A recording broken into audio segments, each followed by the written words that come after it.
0210517 Prodi S1 Keperawatan kelas 2A. Di sini saya akan menjelaskan tentang prosedur batuk efektif yang berdefinisikan latihan mengeluarkan sekret yang terakumulasi dan mengganggu saluran nafas dengan cara dibatukkan.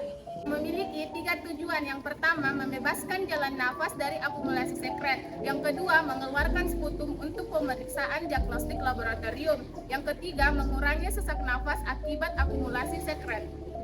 Alat yang dibutuhkan yaitu handuk, perla, handscoon, pot sputum, gelas yang berisi air hangat, tisu, dan hand sanitizer.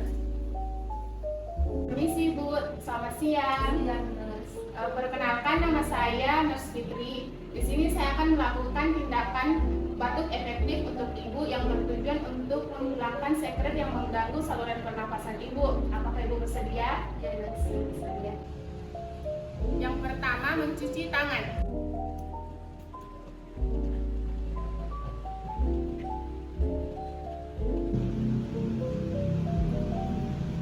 Permisi Bu, saya pasangkan handuk dulu ya.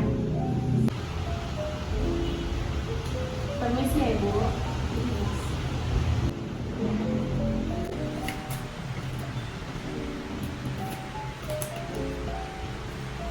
Ibu silakan minum air hangat ini agar melancarkan sekret Ibu.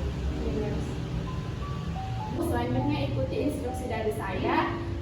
Ibu menarik nafas dan hembuskan sebanyak 3 kali. Baik Ibu, tangan kanan Ibu ditaruh di atas dada dan yang satunya di perut. Tarik nafas, 1, 2, 3, hembuskan. Tarik nafas lagi, 1, 2, 3, hembuskan. Yang ketiga Ibu langsung dibatukkan ya. Tarik nafas, 1, 2, 3. Oke Ibu.